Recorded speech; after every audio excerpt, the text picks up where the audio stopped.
ನಿಮ್ಮ ಹಳೆಯ ಚಿನ್ನದ ಒಡವೆನ ಅಧಿಕ ಬೆಲೆಗೆ ಮಾರಬೇಕೆ? ಆಟಿಕಾಗೆ ಕಾಲ್ ಮಾಡಿ 8880 ಅಟ್ಟಿಕಾ ಗೋಲ್ಡ್ ಕಂಪನಿ. ಅನಿತಾ ಕುಮಾರಸ್ವಾಮಿ ಜಾಗಕ್ಕೆ ಪರಿಹಾರ ಕೊಡಬೇಡಿ ಅಂತ ಅರ್ಜಿ ಕೊಟ್ಟಿದ್ದಾರೆ. ಎಸ್ಸಿ ಜಮೀನು ಅದು ಕೆಪಿಟಿಸಿಎಲ್ ಅಡಿ ಬರುತ್ತೆ ಅಂತೇಳಿ ಅರ್ಜಿ ಬಂದಿದೆ. ನಮಗ್ ಕೊಡಬೇಕು ಪರಿಹಾರ ಅಂತೇಳಿ ಮೊಮ್ಮಕ್ಕಳು ಬಂದು ಅರ್ಜಿ ಕೊಟ್ಟಿದ್ದಾರೆ. ಬಾಲಕೃಷ್ಣ ಕೊಟ್ಟಿರುವಂತ ಹೇಳಿಕೆ ಇದು.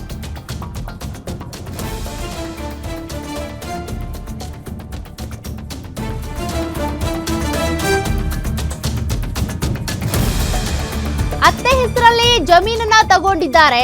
ನಂತರ ಮಗಳ ಹೆಸರಿಗೆ ಗಿಫ್ಟ್ ಡೀಡ್ ಮಾಡಲಾಗಿದೆ.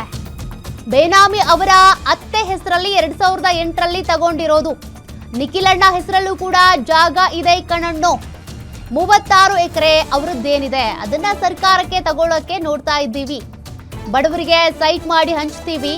ಬೇನಾಮಿ ಏನೋ ಅಂತ ಗೊತ್ತಾಗ್ತಾ ಇದೆ, ಅದನ್ನೆಲ್ಲ ಚೆಕ್ ಮಾಡ್ತೀವಿ. ಬಾಲಕೃಷ್ಣ ಹೇಳಿಕೆ ಕೊಟ್ಟಿದ್ದಾರೆ. ಅನಿತಾ ಕುಮಾರಸ್ವಾಮಿ ಹಾಗೂ ನಿಖಿಲ್ ಕುಮಾರಸ್ವಾಮಿಗೆ ಸೇರಿದ 36 ಎಕರೆ ನೋಟಿಫಿಕೇಶನ್ ವಿಚಾರಕ್ಕೆ ಸಂಬಂಧಪಟ್ಟಂತೆ ಹೇಳಿಕೆ ಕೊಟ್ಟಿರೋದು. ಅದರಲ್ಲಿ 31 ಎಕರೆ SC ST ಜಮೀನು, ಅದನ್ನ ಹೇಗ್ ತಗೊಂಡ್ರು ಗೊತ್ತಿಲ್ಲ.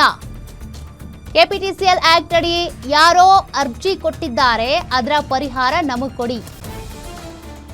2008ರಲ್ಲಿ ನೋಟಿಫಿಕೇಶನ್ ಹೊರಡಿಸ್ತಾರೆ. 2006ರಲ್ಲೇ ಅತ್ತೆ ಹೆಸರಲ್ಲಿ ಕುಮಾರಸ್ವಾಮಿ ತಗೊಳ್ತಾರೆ. ಇದ್ರ ಬಗ್ಗೆ ಮಾಹಿತಿ ಕೊಟ್ಟಿದ್ದಾರೆ ಅಥವಾ ಒಂದಷ್ಟು ಆರೋಪವನ್ನ ಮಾಡಿದ್ದಾರೆ ಬಾಲಕೃಷ್ಣ.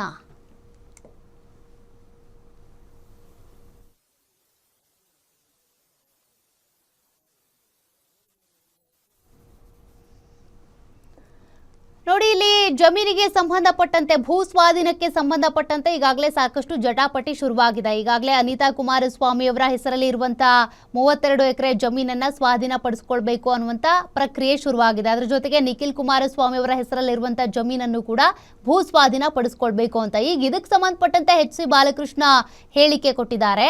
2006ರಲ್ಲೇ ಅತ್ತೆ ಹೆಸರಿನಲ್ಲಿ ಜಮೀನನ್ನ ತೆಗೆದುಕೊಂಡಿದ್ರು ಕುಮಾರಸ್ವಾಮಿ. ಅಲ್ಲಿ ಟೌನ್ಶಿಪ್ ಆಗುತ್ತೆ ಅಂತಾನೆ ತಗೊಳ್ತಾರೆ. ಉಳಿದ 5 ಎಕರೆ ಹೇಗೆ ಸ್ಯಾಂಕ್ಷನ್ ಆಗಿದೆ ಅನ್ನೋದು ಗೊತ್ತಿಲ್ಲ. ಜಮೀನು ಮಾಲೀಕ ಒಬ್ಬ ಓಡ್ ಹೋಗ್ತಾ ಇದ್ದ, ಅವನನ್ನ ಎತ್ತಾಕೊಂಡು ಬಂದು ನಿಖಿಲ್ ಹೆಸರಿಗೆ 5 ಎಕರೆ ಬರ್ಸ್ಕೊಂಡ್ರು ಅಂತೇಳಿ ಬೇರೆ ಬೇರೆ ರೀತಿಯ ಆರೋಪಗಳನ್ನ ಮಾಡಿದ್ದಾರೆ. ಒಂದು ಕ್ಲಾರಿಟಿ ಸಿಗಬೇಕು ಅಂದರೆ ಆ ಜಮೀನಿಗೆ ಹೋಗಬೇಕಾಗುತ್ತೆ, ಸರ್ವೆ ನಂಬರ್ ನೋಡಬೇಕಾಗುತ್ತೆ, ಮತ್ತು ಏನು ದಾಖಲೆಗಳಿದ್ದಾವೆ, ಯಾರ ಹೆಸರಲ್ಲಿದೆ, ಯಾವ ಇಸ್ವಿಲಿ ತೆಗೆದುಕೊಂಡಿದ್ದು, ಯಾರಿಂದ ತೆಗೆದುಕೊಂಡಿದ್ದು, ತದನಂತರದಲ್ಲಿ ಗಿಫ್ಟ್ ಡೀಡ್ ಆಯಿತು ಅಂದರೆ ಯಾವಾಗ ಏನು, ಅದೆಲ್ಲದಕ್ಕೂ ಸಂಬಂಧಪಟ್ಟಂತೆ ಕೂಡ ಒಂದಷ್ಟು ಮಾಹಿತಿಯನ್ನು ಕಲೆ ಹಾಕಬೇಕಾಗುತ್ತೆ. ಸದ್ಯಕ್ಕೆ ಮಾಗಡಿ ಶಾಸಕ ಆಗಿರುವಂಥ HC ಬಾಲಕೃಷ್ಣ ಒಂದಷ್ಟು ಆರೋಪಗಳನ್ನು ಮಾಡಿದ್ದಾರೆ.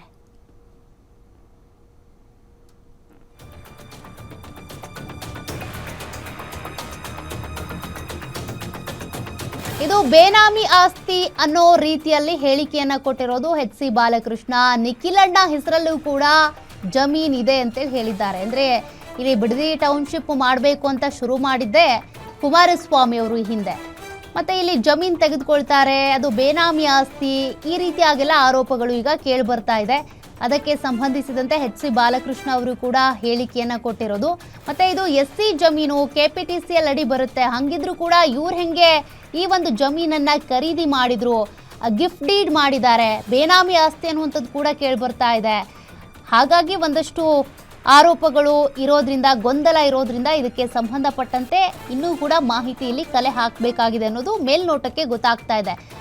ಯಾರು ಈ ಜಮೀನನ್ನು ಮಾರಾಟ ಮಾಡಿದ್ದು, ಅದ್ರ ಜೊತೆಗೆ ಖರೀದಿ ಮಾಡಿದ್ದು ಯಾವಾಗ, ಆ ಸಂದರ್ಭದಲ್ಲಿ ಯಾರ ಹೆಸರಲ್ಲಿತ್ತು, ಅವ್ರು ಬದುಕಿದ್ರೋ ಇಲ್ವೋ, ಆ ಕುಟುಂಬಸ್ಥರು ಯಾರು ಅದನ್ನು ಮಾರಾಟ ಮಾಡಿದ್ದು, ತದನಂತರದಲ್ಲಿ ಯಾರ್ಯಾರ ಹೆಸರಿಗೆ ಅದು ಶಿಫ್ಟ್ ಆಗ್ತಾ ಹೋಯಿತು, ಇದೆಲ್ಲದಕ್ಕೂ ಸಂಬಂಧಪಟ್ಟಂತೆಯೂ ಕೂಡ ಸದ್ಯ ಮಾಹಿತಿಯನ್ನು ಕಲೆ ಹಾಕಬೇಕಾಗಿದೆ. ಒಟ್ಟಲ್ಲಿ ಬಿಡದಿ ಟೌನ್ಶಿಪ್ಗೆ ಸಂಬಂಧಪಟ್ಟಂತೆ ಪರ ವಿರೋಧ ಚರ್ಚೆಗಳಾಗ್ತಿವೆ, ಪ್ರತಿಭಟನೆಗಳಾಗ್ತಿವೆ. 80% ರೈತರು ನಾವು ಕೊಟ್ಟಿಲ್ಲ, ಜಮೀನು ಕೊಡಲ್ಲ ಅಂತಿದ್ದಾರೆ. ಮತ್ತೊಂದು ಕಡೆ 20% ರೈತರು ನಾವು ಜಮೀನು ಕೊಟ್ಟಿದ್ದಾಗಿದೆ, ನಮಗೆ ಪರಿಹಾರ ಕೊಟ್ಬಿಡಿ, ನಮಗೊಂದು ಜೀವನ ಕಟ್ಕೊಡಿ ಅಂತಿದ್ದಾರೆ. ಇದೆಲ್ಲದ್ರ ಮಧ್ಯೆ ಈಗ ಒಂದು ನೋಟಿಫಿಕೇಶನ್ ಕೂಡ ಬಂದಿದೆ. 4 ಹಳ್ಳಿಗಳ ಜಮೀನುಗಳನ್ನು, ಅಂದರೆ ಯಾರ್ಯಾರು ರೈತರು ಒಪ್ಪಿದ್ದಾರೋ ಜಮೀನು ಕೊಡೋದಕ್ಕೆ, ಆ ಜಮೀನನ್ನು ಭೂ ಸ್ವಾಧೀನ ಮಾಡ್ಕೊಳ್ಬೇಕು ಅಂತ ಆ ಪ್ರಕ್ರಿಯೆ ಕೂಡ ಈಗಾಗಲೇ ಶುರುವಾಗಿದೆ. ಬಟ್ ಮೊನ್ನೆ ಅಷ್ಟೇ ಸರ್ವೆಗೆ ಹೋದಂಥ ಅಧಿಕಾರಿಗಳು ಹೊಡೆಸ್ಕೊಂಡು ಬಂದಿದ್ರು. ತದನಂತರದಲ್ಲಿ ಡಿ ಕೆ ಶಿವಕುಮಾರ್ ಅವರು ಇದಕ್ಕೆ ಸಂಬಂಧಪಟ್ಟಂತೆ ಒಂದು ಪ್ರೆಸ್ ಮೀಟ್ ಮಾಡಿದ್ದಾರೆ. ಆ ಪ್ರೆಸ್ ಮೀಟ್ನಲ್ಲಿ ಅವ್ರು ಹೇಳಿರೋದು, ಒತ್ತಾಯ ಪೂರ್ವಕವಾಗಿ ನಾವು ಯಾರ ಜಮೀನನ್ನು ಕೂಡ ಇಸ್ಕೊಳ್ಳಲ್ಲ, ಯಾರು ಜಮೀನು ಕೊಡೋದಕ್ಕೆ ಒಪ್ಕೊಂಡಿದ್ದಾರೋ ಅವ್ರ ಜಮೀನು ಇಸ್ಕೊಳ್ತೀವಿ, ಅವ್ರಿಗೆ ದುಡ್ಡು ಕೊಡ್ತೀವಿ. ಒಟ್ಟಿನಲ್ಲಿ ಟೌನ್ಶಿಪ್ ಯೋಜನೆಯನ್ನು ಕೈ ಬಿಡುವಂಥ ವಿಚಾರವನ್ನಂತೂ ಅವ್ರು ಹೇಳಿಲ್ಲ. ನನ್ನ ಪ್ರಾಜೆಕ್ಟ್ ಅಲ್ಲ, ಬಟ್ ಇದಕ್ಕೆ ಕುಮಾರಸ್ವಾಮಿ ಅವರು ಅಡಿಪಾಯ ಹಾಕಿದ್ರು, ನಾವು ಕಂಟಿನ್ಯೂ ಮಾಡ್ತೀನಿ ಅಂತ ಡಿ ಕೆ ಶಿವಕುಮಾರ್ ಹೇಳಿರೋದು.